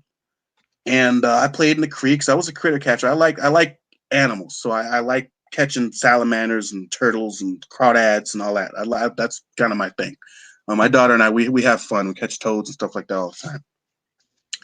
And just being a free range kid, meaning we didn't have cell phones, didn't have video games. It was like, get your ass outside, go outside. Right, Get away from right. that TV, go outside. And come, come back before dark, whatever, before the street lights come Street. on. So Yep, yep, you know what I mean? You were yep, the same generation, yep. So that was what it was. So I would go out and just Southern Indiana, man. There was this. I would look down and I would see these plants that look like miniature versions or less refined version of the plants that I would see in these stores, these co-ops. And then being curious, I'd pick it up and kind of go, oh, this looks like an onion leaf. Break it open, smell it. Oh, it smells like onion, garlic. It tastes like garlic. Dig it up. I'm like, oh, this is an onion. And it's wild. I Wow. look down and be like, you see I remember my buddy and I, we used to hang out together uh, down there, and we'd hang out by the railroad tracks. And I remember that day vividly because we were out and about, and we, ended up coming across this meadow and kind of looked down and we saw these little dots of red, crimson. I was like, what is this? We look down and we look even closer. Man, these were little itty bitty little strawberries. See, those were natural strawberries, right? And we tasted them like they smell like strawberries. Oh, this is strawberries. You look at the leaves. I'm like, these are strawberries, but they're tiny, and you wonder why they're so tiny versus the ones that you see in the store. Why? Because they've been bred and or treated to be that big. They're filled with nothing, right? Wow. As far as nutrients are concerned, right? To get us to buy them, but we're getting empty calories. The one thing about wild edibles is that what a weed is, and people say, oh, you eat weeds, you eat them weeds. What a weed is a plant that has not learned or refuses to grow in a line. That's a Mm. weed, right? Everything else is like that's something that you go to the farmer and the farmer has treated the soil or they spray it and they haven't had to fight predator, their natural enemies, certain bugs and insects that prey against it, so it grows weak. A Right. weed or a natural plant, a wild plant, has to be strong. See, so Right. its nutrient level concentration is that much more. So foraging, going out and finding your wild edibles and things like that, and eating your wild edibles is really good for you. In fact, some of the salads that you can make from, especially springtime is around the corner. Some of those salads that you can make, you don't get. We have these big salads. You can go to the salad bar and you get this big bowl. These are empty calories. So you're eating so much. If you try to eat the same amount of wild violet leaves, dandelion leaves, plantain, some yellow wood sorrel, some yellow wood sorrel, uh, and maybe some violet flowers for color. Uh, you wouldn't need to eat that much. You'd be so full that you would eat half Wow. that, less than that, because of the nutrient value. Your Wow. body's going, whoa, whoa, whoa, whoa. We're This is good. enough. Yeah, exactly. Tap out. I'm tapping. You know. Again, and this is information that is out there, all over the place when you look for it. But in the mainstream and socially, colloquially, everybody, oh, you eat them weeds. Oh, you like to play in the dirt. You eat that. Man, that's sweet. I'm like, what the hell? So let me tell you. So let me get this straight. I got $5 in my pocket, or no money at all, and I'm gonna go to the grocery store and spend $2 to buy a bunch of greens from somebody. They're gonna make money off of me when I can go right outside, spend less than 15, 20 minutes and harvest more than I can eat right now for free. That's the beautiful thing about once you know your plants and you know what's out there, and they're all around. It's easy. Mm. It's easy. Well, you just gotta. I've got plenty of videos on my channel, and I point these things out. Now, it's good to, as a caveat, it's good to have someone who's experienced to kind of go out with you. But when you stick with the five, one of the five plants, that's that cattail, that's that plantain, yarrow, stinging nettle, uh, and stinging nettle and Burdock. burdock. Thank you. Burdock could be one. That's actually second tier, but that'll be just fine. One of the reasons why the criteria of that is that they're hard to misidentify. If you stick with those five and you don't go venture out any of that, you'll be good because they're the most common, they're the most prolific, and they have no toxic or poisonous lookalikes. And if they do, they're safe to eat too. And dandelion does, which is sow thistle, and another plant that escapes my name, but it produces a little yellow flower that's similar looking, but it's smaller. You can eat that too. Right, Yeah. right. Okay. So and that's why I chose them as the top, you know, five as a tier. So as I'm teaching people, I take people out on plant walks. If they don't get anything else, they should be fine. But if they want to go further, then there's 10, and then that 10 goes to 50, goes to 25. 25 goes up to 50, 75, and by that time, the individual you should be, and then when you have resource books like this plus the internet, you're good. You go out, and you'll be just fine. Eating food, eating wild foods, wild uh, vegetables. And the thing is with foraging plants just outside your door is that there's very little caloric output. When we talk about survival, you you don't want to extend your caloric output versus your caloric intake, the calories that you Right, take in. right. So people think, I'm gonna go out and hunt and I'm gonna go da da da da da. I'm like, no, the animal's trying to live too. So you have to struggle to try to convince that animal to give up its life. That's a lot Okay. of caloric output. Okay. So it's Man, easy. It's easier to get the plans than for niggas to try to go Daniel Boone and shit. That's what you're that's saying, right? exactly. Oh, okay. Exactly. Now we Okay. do need meat, as we do, but we still have some vitamins and some calories coming in to help us prepare for that hunt. Trapping is better. Trapping is does that work for you when you sleep or when you're doing other things. But actually, Okay. physically, that whole romantic notion of going out, I got my bow and arrow, and I'm gonna go stalk hunt, or I'm gonna chase him down with a spear. Nah, that's too much work. Yeah. Too much Well, let work. me ask you this question. In this environment with this pandemic, which is actually when I actually looked at the numbers on it, it was like really low. It was Mm, like one in every 800,000, and people get struck by lightning more frequently than the numbers of people dying from this. And I don't right. mean to make light of it. I'm just Sure. giving the Sure. Sure. numbers as they were given to me.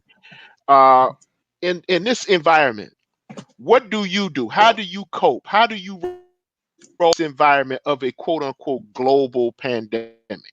How do you approach this situation? What are some of the things that you put in place? What are some fundamental, basic strategies that you put in place to cope with something like this? Because I noticed earlier you had the podcast where you dealt with the mask, Yep. where you had the face mask. So before we get out of here, if you would, share some of those strategies for surviving in an atmosphere, in a pandemic atmosphere like the one we presently have. Right. Um. The first thing that comes to mind is mindset. So for the little series that I'm putting out, and again, I'm more of a primitive technologist, right? The prepping stuff I kind of do for myself, and it's outside of the realm. It's generally outside of the realm of my channel, but I put it in there from time to time. And what I'm trying to do is trying to share a little bit for people that could use the knowledge.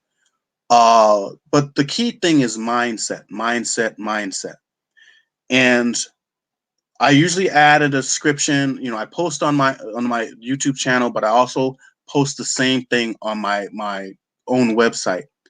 And what I put in there is I say, be safe, be well, and stay calm. Right.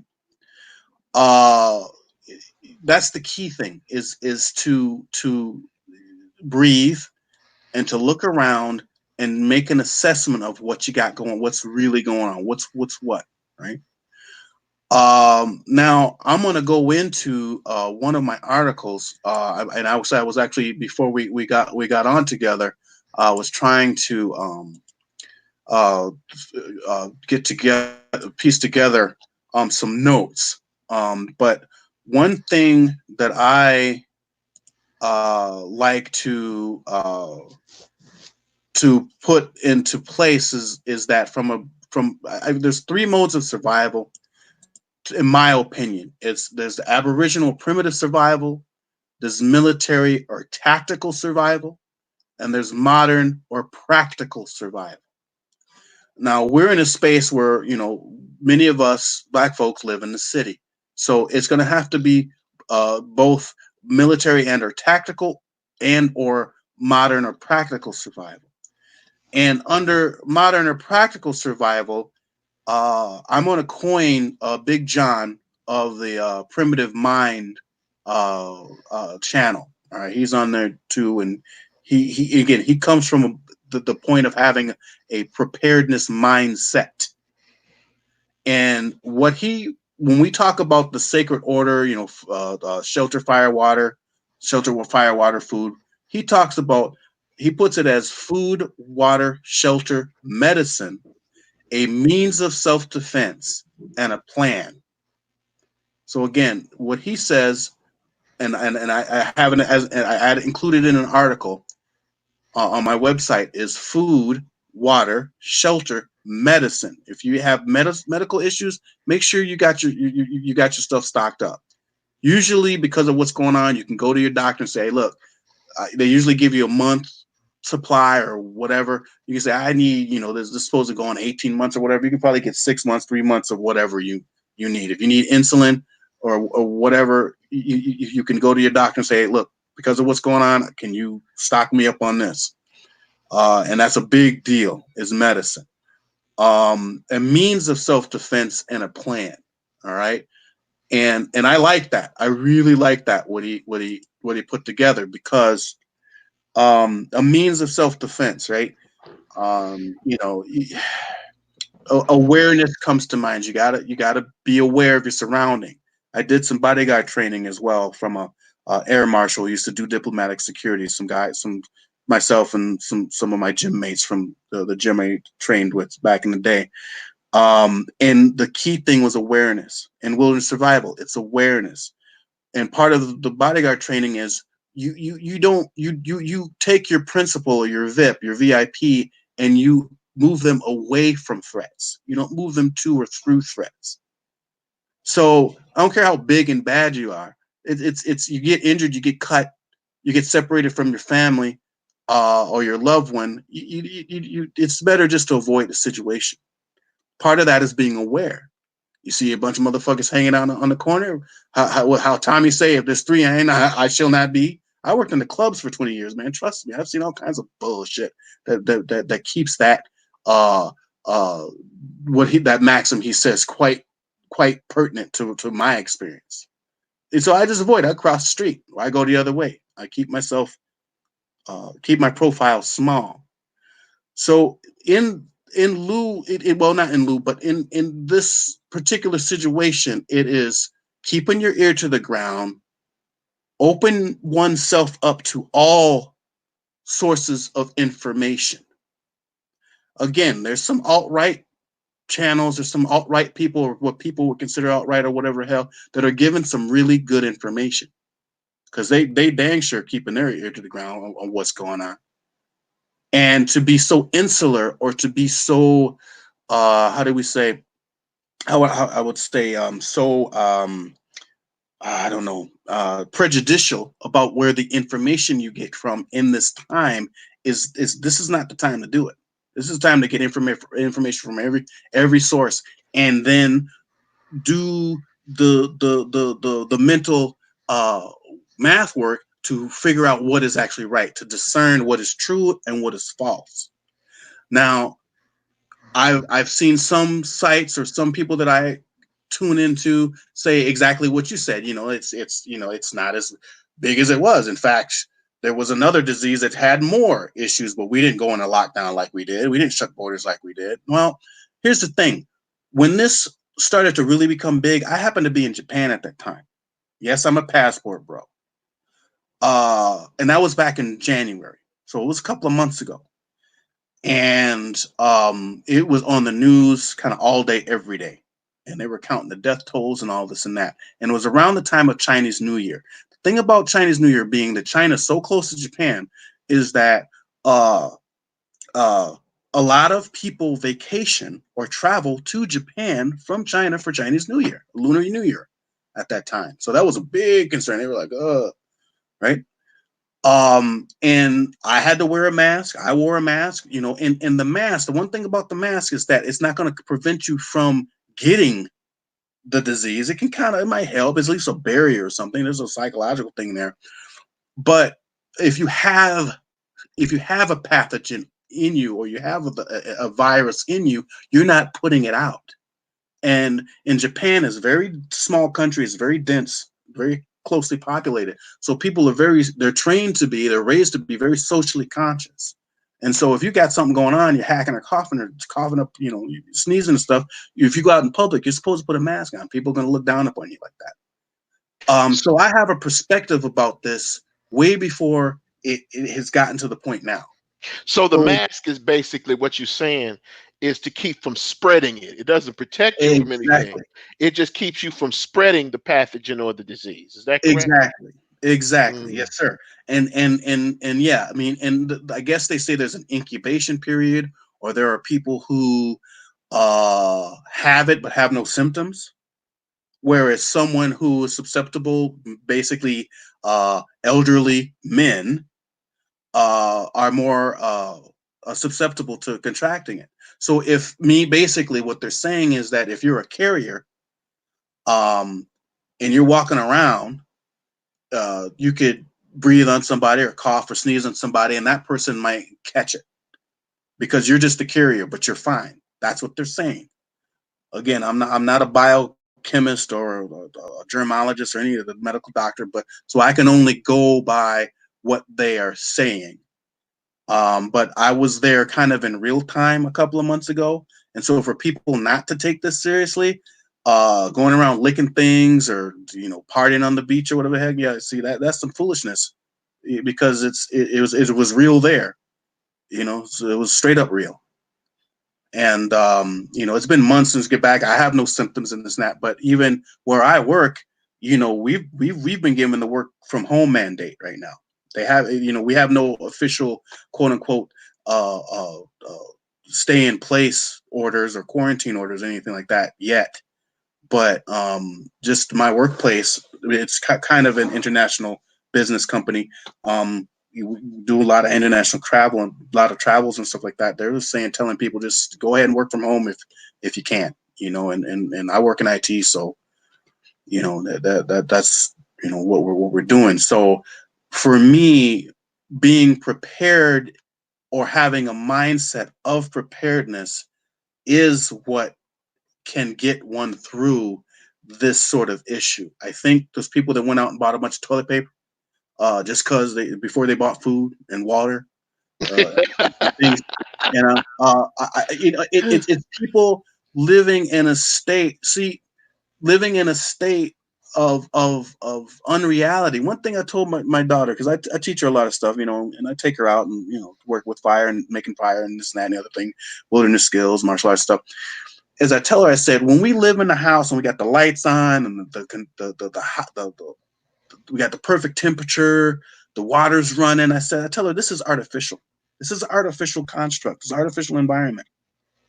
I tell her, I said, when we go outside and we're in that tent or we're just outside, we make a debris hut or whatever shelter we're going to make, and it's hot and the bugs is biting and we're itchy and we're feeling kind of dirty and we're thirsty, we're hungry. That's reality. That's Right, reality. That's right. real. See? And it's important, I think, for people to get uh, um, familiar with reality. And yes, it's great to have the internet, but and all these other amenities and stuff like that. I use them obviously, right? But it's important, just like fasting. People who practice fasting, it's important just to take yourself away from that and experience what it's like. It's like, oh, what would I do if I didn't have no running water? uh, you know, and I think us males, we tend to be more inclined to do that than females, unfortunately. Um, but again, like I said, the way I was raised, my mom was kind of, she was about, you watch out for that government, da da da da, and this is what's, So I always kind of had this, always thought this way. I don't trust everything I listen to. Right. I fact check. I know how to critically think, and I think we have lot with that whole no child left behind crap. Right. That's what that was about. Because I was married to a teacher at that time, and she came home pissed about that crap. She came home pissed about that because she had students that needed extra attention, or she couldn't teach in the way that she needed to teach. She had to teach to the test, and all that do is teaches a bunch of followers and indoctrination. So we have a bunch of people running around, supposedly about to pick up the torch and be the next generation, who cannot critically think. They're afraid of critically thinking. They don't question anything. See, and that's what. So those people that are listening, watching, if you find yourself in that position, question everything. We have the internet. I grew up on encyclopedias, and I thumbed through those. I loved them. The dictionary, The old encyclopedia. Encyclopedia Britannicas. Yep, yep. Yeah, I remember those. Both at my grandmother's house and my great grandmother's house. Right. I think my great grandmother had 2 sets, right?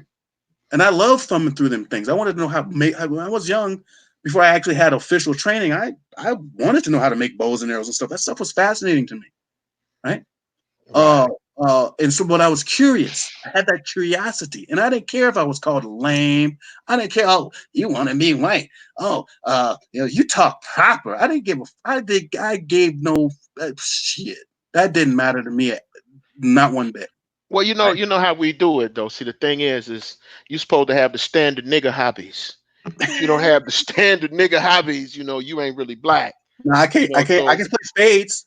I'm pretty good well, at that. see, the thing is, certain I things. can't play basketball though. They revoke your pass. That's They good. revoke your pass if you I'm don't have good. these nigga hobbies and shit. You can have So, that pass back. I'll still yeah. be certified. So let me ask you something. When you said that, at what age did you get into actually prepping? At what age did you actually get into what you're into? But you said your mother Yeah, I introduced you was to this. raised Your this way. mom introduced you to I this. was kind of raised this way. You know what I mean? I was, she was a child of the '60s, right? So she's, Right. black feminist and all that. So that's a whole nother conversation. But you know, the whole the whole notion of end times and the fall of the United States and all this other kind of stuff was kind of daily rhetoric to me. See, so like I said, I already kind of knew to question certain things or to kind of be on the lookout for things, right? Uh, Piecemealing things together, right? Because we didn't have it all, but she was an educated woman, mind you. So it wasn't like just no real how do you say, just half baked put together type stuff.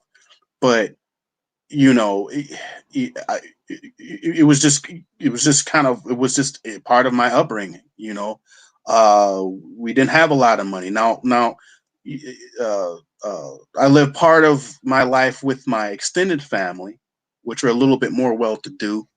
My grandfather was a mathematician and a chemist for Standard Oil. My grandmother was a nurse. Um, my cousins, my older cousins, now they went to Catholic school and stuff like that. So I mean, so when I was around them, that was one thing. When she kind of rebelled, my mother rebelled against that, and she wanted to embrace the the daggledom, because she felt that was being down, and in many cases that blew up in her face. I would see that, was witness to that, but because she was wanting to be and was a part of that counterculture during that era of the '60s, the '50s, and the '60s at that time, civil rights and this and that and the other thing. There was that whole, we got to be ready to fight the system. We got to be ready to fight the white man and all this and that. So, being prepared, powdered milk, evaporated milk, don't eat this, don't eat that, this is how we do, different types of books that we always had books in the house, so different types of books on the bookshelf that I would thumb through. This is stuff that I was exposed to. And then, Right. like I said, playing in the woods as a kid, uh, was told to go outside, uh, made to go outside. That's what I did. I would go in my grandmother's garden and look at under the rocks and things and find bugs and worms and things and scare my cousins and stuff with that kind of stuff. When I lived out in the country, that's what I just did that. I was just out in the woods, and I would be gone for hours and hours and hours and not be hungry because I knew what to eat. Right. So that was a very, very early age. I think I see third, fourth grade on. And then but I was never a Boy Scout or anything like that because we couldn't afford it. Um, it wasn't until about I had some gym mates at the martial arts school that I belonged to back. I guess I was probably about 18 about that time. And one of my senior instructors, I came. They were talking in hushed tones, but they were instructors at the Tom Brown Tracker School, and at the time, and I kind of overheard. I was ear hustling, and I was like, "Oh, there's a school that teaches this stuff," and I always remembered that, right? And then that was at 18. So we can fast forward to 2002. I think that movie The Hunted came out with Benicio del Toro, where he was that the special forces operator that was trained to wilderness skills and this and that, and then the tracker dude who was Tommy Lee Jones had to go, which was instructor had to go bring him in or take him out. Well, the technical advisors for that show was the Tom Brown Tracker School. When I found out about that, by that time, I was on my own, was working in IT, had a little bit of loot. I'm going out and I'm gonna learn this class, and it was about a week long. Cost a little bit of money, but man, it reaffirmed a lot of what I already knew and understood, and then some. And so I've gone and I've gone there probably about 4 times, 4 classes, and each class is about a week long, and each class will take you to a different level, and you're living in that level. And scout level is about there's different paths. There's a philosophy path. There's a bushcraft path. There's a tracking path. Tracking is a whole another, just to be able to track people and animals is a thing, man. You look on the ground once you're aware of tracks and how to look at tracks and what tracks mean and pressure releases within tracks, man. It's a whole you end up almost seeing that entity in front of you just by the tracks. And for me, it's overwhelming. So I focus kind of more on the because I was a martial artist, I focus more on the kind of the military aspect or the scouting aspect of it. And being a scout, the scouts amongst the Native American people were the eyes and the ears of the tribe, and they were usually chosen uh, at a young age because of certain attributes and attitudes that they have. And the shaman and the elders of the group would kind of take them aside and teach them separately. And they were really taught the art of high speed survival. And so basically meaning they were alone away from the tribe, being camouflaged and silent, and nobody knew who they were and within the tribe, and enemies didn't know who they were, but they were out there. And I'm telling you, once you see natural camouflage and how it works, dude, it's once I experienced it the first time, dude, there's trust me, there's just stuff out there that you see in the movies, but then there's stuff that you see in real life that just blows the movies away. Got you. and and Got you. and the senior people that were training us as scouts were advanced scouts. And Right. oh my god, I mean, and again, that's a whole nother thing, and there's some things I don't want to share, just because certain things I probably shouldn't share, but that's the experience and the training that I had. And there's just a whole level to this thing Right. that yeah, dude. I mean, basically, Tom Brown trains people who, if they're in sniper training, or those people that have to go through escape and evasion courses in the military. Right. So it's that kind of level of thing. Okay. Well, let me. I'm not gonna hold you on too much longer because we're going on 2 hours. Let me ask you this question. Let me ask you this question, and we're gonna close this out. In this era, with this pandemic going on, a lot of the talk has been, well, uh, dudes like you will become more valuable in a time like this. And I can actually see that, but you have like actual skills to contribute as far as survival, right? You have actual knowledge to share as far as helping to, you know, protect your home and to, keep your family alive. So let me ask you this: growing up and learning these things, Hmm. what was your social circles like in terms of friends, and what was your social circle like in terms of females? Ah, oh gosh. Well, as I said before, I'm an introvert, so I don't need or want or have always like or maintained a large group of friends. In fact, I don't like that because of the just because of human nature, the drama that ensues. Extroverts tend to enjoy that sort of thing. So my friends, I've always had one or two or three really good friends. And that was it. You know, I mean, and just kind of throughout life, I like being alone. I like studying alone. I like training and doing my own thing alone. That's just kind of me as an individual. Uh, so, and even into my adult life,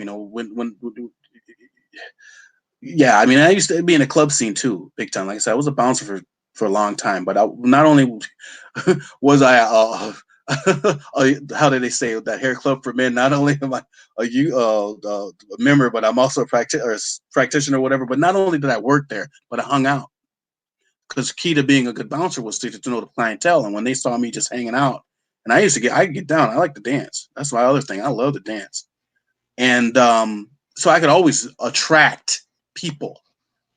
People want to battle, and so I wasn't interested in battling. I hated that shit. Actually, as a matter of fact, but I knew I could attract people if I wanted to, and so when I would talk to people from time to time, I would tell them, "Yeah, I'm kind of an introvert." They're like, "What? Really? No, I thought you were extrovert." Usually, I'm like, "Yeah, I can fake the funk, but no, no, no." And thusly, because growing up, as far as black women is concerned, growing up, nah, I wasn't on that radar because I talk Yeah. proper. You're so proper. I'm like, yeah, okay, and I'm fine. I was like, there was like I find black women attractive. They're very attractive. A lot of black women out here attractive, but the attitude, man, I can't. No, no, no, no. And I was always growing up. I was like, well, why is every black woman that I see, including my own mother, and they have a scowl, a resting bitch face, as they say now, but it was more of a scowl. And we used to go to the mall, and when I grew up and I grew up in Gary, Indiana, right? And so I grew up, that the parts of Gary was predominantly black, and that's what I would see. I was just like all these sour faced black women. I'm like, ugh. But then we go to the mall to a suburb where there would be white people or others types of people, and they smile and say hi to you and just be like, I'm like, wow, that's so much pleasant. I feel so much better. This is nice. I can interact with somebody who's not scowling at me the whole freaking time. And then, again, I grew up in Southern Indiana, which is my mother went to IU, Indiana University, so it was Bloomington, Indiana.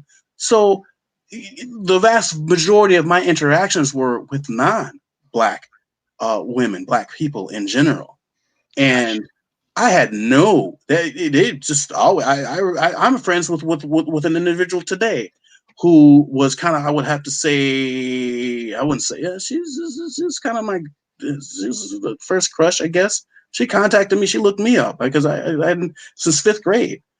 It happens to be a white girl. There was a couple of white women, girls back in the day. I mean, these twins, man. God, dog, that's a whole nother conversation. I'm gonna keep this PG, but I mean, dude, at fifth grade, they were trying to tag team me. I'm like, what the heck?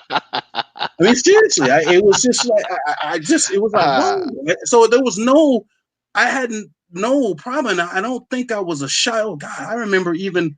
I got a story, man. Yeah, I went to middle school, man. Yeah, it was. Oh God, this one young girl asked me to my first dance. I stood her up, which I shouldn't have done that, but I stood her up because I wasn't interested. But uh, she, again, she was a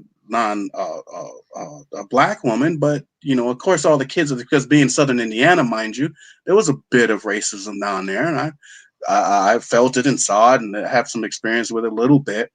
um you know but it wasn't that overt like that, right? And then just when I would go back up north, up to Gary, brother just couldn't get no play, and I was okay with that. And I'm like, fine. I was just sour face anyways. I'm like, what the heck, you're always scowling and stuff. Um but then moved to Minnesota. Forget about it. Right, right. Forget But let me about it. ask you this. And then getting in the dance scene, forget about it. And like I said, dude, I can get down. So I ain't had a problem as far as females are concerned, and Okay. that's just that. Yeah, yeah. No, that's not the Klan's birthplace, Dollar Will. The Klan's birthplace is not Minnesota. No, it's Uh, Indiana. so, uh, By the way. second question, well, not third question, rather.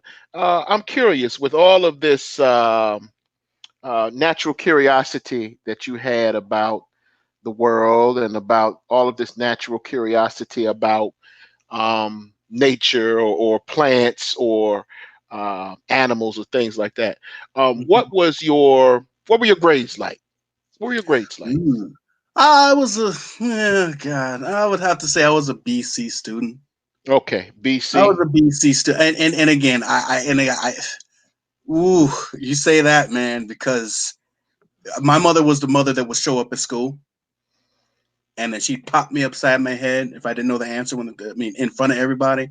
So there Oh was yeah. that kind of psychological and emotional and physical abuse in front of people, and mostly white folks too.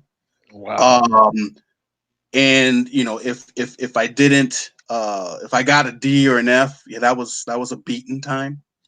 Right. So I was a BC student. My strengths were actually English, social studies, and art, science. Those are my strengths back in the day. Okay. Well, that's interesting. That's interesting. But you excelled when it came to um, nature. You were a curious kid, in other words. Yeah, yeah, yeah, yeah, You were yeah. curious. Oh, no, yeah, absolutely. I mean, it was yeah, I was curious, just curious. I wanted to, what I'm interested in, I'm interested in. And I was explaining this the other day, to my daughter, because I was working with her on making a cape. She wanted this cloak, and I like to sew, right? I can sew a little bit because I used to play in my great aunt's. She was a seamstress, so she used to let me play with a sewing machine and thing. And I always wanted to, I'm a Marvel comics geek, comic book geek, old geek. So I always wanted to make costumes and stuff like that. So as being a latchkey kid, I'd have nothing to do but watch TV and hand sew stuff, trying to make utility belts and masks and things. And anyways, my daughter wanted to make a cape, and so I made one cape for her for Halloween. She wanted to go as an elf, and now she really actually wanted a real cape because the pattern we got was too small. So I told her, I promised her we'd do that. We did that, and we put it together and made a cool little leather thing, that the clasp and all this and that and everything. And I'm making her do the majority of the work because I'm teaching her how to pick out a pattern, cut the pattern, pin the pattern, sew it together. Anyways, she has two elder stepsisters, and they're in their 20s. And she was just talking. We were just talking just recently. She says to me, she goes, I said, so what do people think about your cape? Have you shown your friends? And she's like, oh no, I haven't shown my friends, but my sister says, what they said is, they looked at me and she said, oh, nerd. And I said, haha. And I told her, I said, that's Miss Nerd to you. And I said, they're not supposed to do that. What they're supposed to do is say, oh, that's pretty cool. You did that on your own. They're supposed to congratulate you, give you give you some props. But I told her, I said, there's a difference between nerds and geek. Nerds tend to be really focused academically and just want to do equations just for equations' sake. Geeks tend to focus on a particular subject and just go off with it. And I'm a geek of many different things. I'm that geek that's like, if it interests me, I'm going full in, and I'm going to learn all I can, and I'm going to put it to practice. So I go broke in the bookstore, but the thing is I'll take that knowledge from that book, turn it around and make some money. That's what I do. But so that's kind of, I don't know if I'm answering your question, but that's kind of where I come from with it, And I'm proud to wear that moniker. I don't care. I'm Okay. almost 50 years old. I ain't got time to worry about what people think about me. I don't, I feel you. I feel you. Well, we're getting ready to wrap it up because we're going on 2 hours. I want to thank you for coming on here tonight, oh, man. I've been wanting to get you on my channel for a thank you, minute. I've been wanting thank to you. get you up here for a minute because cats like you, my channel is for my channel is not for uh massive niggatry. It's not wrapped around Thank you for massive that. niggatry. Thank Uh, you. my stuff is wrapped around showcasing the unconventional in our community. It's around showcasing the best, the brightest, the people that Oh, excel in areas where we're not supposed to excel at. The areas where we are have a sort of have a sort of expertise in places where we're not supposed to have that. right And when on. I came across your channel, man, when I was watching how you do, I'm like, well, I can't do half that shit, but it's good to know. You see what I'm saying? So I said, well, if me and my girl are in a situation where I would need some of those skills, I would certainly like to have some of that because a lot of times that's the difference between life and death. Yeah, right on. But Yep. niggas don't pay attention to shit till they floating face up and they crocodile food. You know how we do it. We don't do shit. We don't prepare for shit until the last minute. The last minute. So I said, well, this is your material was good material, and I'm still working my way through some of that stuff. I'm still working my way through some of those videos. So I said I got to have this cat on here, man, because this is the type of content that I want to show. This is the type of people that I want to showcase. This is the expression of blackness that we never see, and this is excellence. It's excellence. It's Thank not. you. I'm not interested in rap shit. I'm tired of talking about tricking. Niggas love tricking, but I'm tired of talking about the tricking. I want to show us in all facets, man. I want to show brothers in every facet. One thing that stuck out about you for me was you're also a fellow martial artist. Now, me, I'm a martial arts student. At this point, my thing, I'm rolling with the Chinese flow. Right Oh, now, I'm doing Tai Chi. Tai Chi is one of my favorite martial nice. arts. And another one I'm working on is Arnis. I'm Ah, doing yeah, Arnis, Ernest. Tai Chi, and Krav Maga. Krav Maga. Right on. Krav Right on, Maga. brother man. So, when I find somebody, that's along that same wavelength, because I grew up as a Marvel comic book geek too, man. That was me. My thing was Spider-Man, X-Men, and Doctor Strange. That was Oh, me. You were Dr. Strange, dude. Huh? I was a Doctor Strange dude. You see what I'm saying?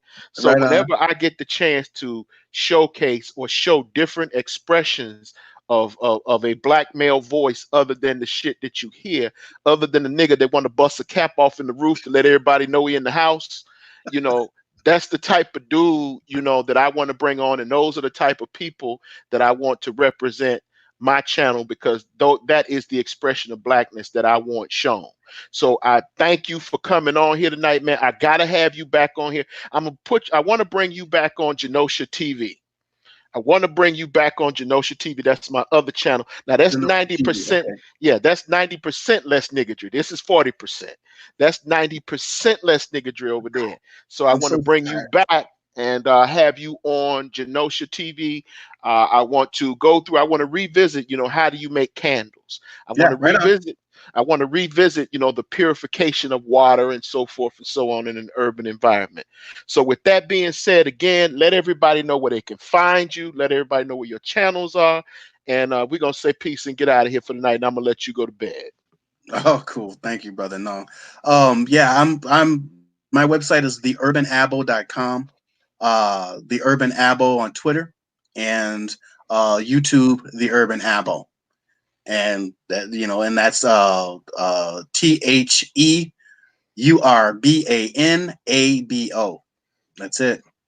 And so, yeah, I just actually hit 3,000 subs the other day, and I was like, whoa. I'm like, oh.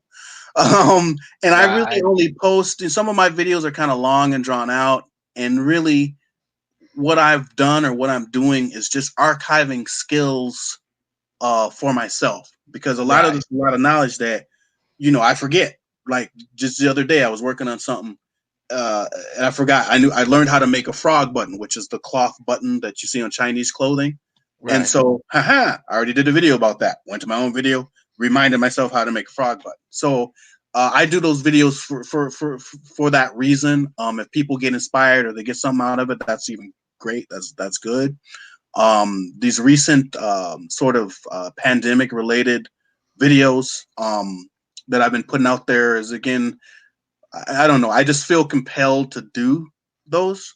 But that's really not my realm to like be kind of putting it out there like that. But I've got a few other videos that I'm going to do. I think the next one is going to be on colloidal silver, which is silver nanoparticles as a antimicrobial, antiviral antibiotic Right. that I Wow. use. So that's actually that I was actually, when we were communicating back and forth this afternoon, I was actually taking notes to and starting to work on that video. So actually, before I go to bed, this is what I'm going to work on next, just so you know. So look out for that video. All right. Y'all go over there and sub to the Urban Abo or the Urban Aboriginal. Once again, it's been a pleasure, man, having you up No, here. thank you. I'm Thank you honored. for Thank you. coming, kicking it with me for 2 hours. Again, we gotta have you back, but I'm Anytime. about to shut it down here. So Yes, sir. again, once again, thank you. I will be in touch, and we will do this again. And we out of here. We out. Thank you. All right.